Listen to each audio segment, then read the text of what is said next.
दोस्तों, नए साल की रात मित्तल हवेली में जो हुआ उसने पूरे घर का समीकरण ही पलट कर रख दिया। बाहर से सब कुछ जश्न जैसा लग रहा था, चमकती लाइट्स, तेज म्यूजिक और मेहमानों की भीड़। लेकिन इसी शोरगुल के बीच राध्या की जिंदगी एक बार फिर इम्तिहान से गुजर रही थी। जैसे ही डांस की शुरुआत होती है, राध्या बिना डरे प्रथम का हाथ पकड़ लेती है। दोनों साथ डांस फ्लोर पर आते हैं और उनकी जोड़ी देखते ही बनती है। उनकी सादगी और सच्चे जज्बात इतने साफ नजर आते हैं कि वहां मौजूद लोग खुद को तालियां बजाने से रोक नहीं पाते। कई मेहमान आपस में कहते सुनाई देते हैं, अगर प्यार होता है तो ऐसा ही होता है। लेकिन उसी पार्टी में किस्मत ने निहारिका को बिल्कुल उलटी जगह पर खड़ा कर दिया था। जहां कभी वह रुतबे और घमंड में रहती थी, आज वही लड़की वेटर की ड्रेस में ट्रे उठाए मेहमानों की सेवा कर रही होती है। तभी दादी की नजर उस पर पड़ती है। एक पल में उनका चेहरा उतर जाता है। जिस लड़की को वह घर की होने वाली बहू मान चुकी थीं, उसे इस हाल में देखकर वह कुछ समझ ही नहीं पाती। निहारिका की आंखें नम हो जाती हैं, मगर हालात ऐसे होते हैं कि वह कुछ कह भी नहीं पाती। इधर राध्या और प्रथम का डांस और भी निखरता चला जाता है। उसी पल दादी को एहसास हो जाता है कि उनकी सारी चालें धरी की धरी रह गई हैं। गुस्से में वह राध्या की ओर बढ़ती है, लेकिन इससे पहले ही रजनी जी सबके सामने आकर सच्चाई खोल देती हैं। रजनी जी साफ शब्दों में कह देती हैं कि डॉक्टर ने सारी रिपोर्ट बता दी है। दादी की तबीयत बिल्कुल ठीक है और बीमारी का नाटक जानबूझकर किया गया था। पूरा हॉल सन्न रह जाता है। पहली बार ओंकार जी भी दादी से सवाल करते हैं। इसी के साथ निहारिका की साजिश भी सबके सामने बेनकाब हो जाती है। जो पार्टी खुशी के लिए रखी गई थी, वही दादी और निहारिका के लिए शर्मिंदगी में बदल जाती है। जश्न खत्म हो जाता है, लेकिन घर का माहौल भारी हो जाता है। रजनी जी आगे बढ़कर राध्या से माफी मांगती हैं। तभी प्रथम सबके सामने साफ ऐलान करता है कि अब राध्या के सम्मान से कोई समझौता नहीं होगा। राध्या भी पहली बार खुलकर बोलती है, उसे दौलत या दिखावा नहीं चाहिए, उसे सिर्फ इज्जत चाहिए। उसी पल तय हो जाता है कि अब मित्तल हवेली में राध्या की स्थिति बदलने वाली है। लेकिन कहानी यहां खत्म नहीं होती। दादी और निहारिका भले ही चुप हो जाएं, मगर उनकी आंखों में अगली साजिश की झलक साफ दिखाई देती है। अगले दिन प्रथम ओंकार जी से राध्या के अधिकारों की बात करता है और ओंकार जी उसका साथ देने का वादा करते हैं।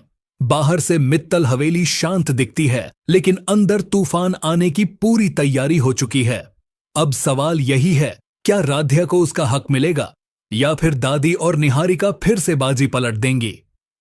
आगे क्या होगा जानने के लिए वीडियो को लाइक करें, चैनल को सब्सक्राइब करें और कमेंट में बताएं कि आप किसके साथ हैं। और हां, साफ कर दें, यह आवाज किसी एआई की नहीं बल्कि एक इंसान की है। नए साल की रात हवेली रोशनी से जगमगा रही थी। म्यूजिक, हंसी और तालियों की गूंज के बीच जश्न अपने चरम पर था। उसी जश्न के बीच जब आर्या डांस फ्लोर पर उतरी तो सबकी निगाहें उसी पर टिक गईं। अद्वित ने उसका हाथ थामा और दोनों की जोड़ी जैसे पूरे माहौल में जान डाल रही थी। आर्या की आंखों में आत्मविश्वास था और अद्वित के चेहरे पर सुकून। दोनों का तालमेल देखकर मेहमान आपस में बातें करने लगे।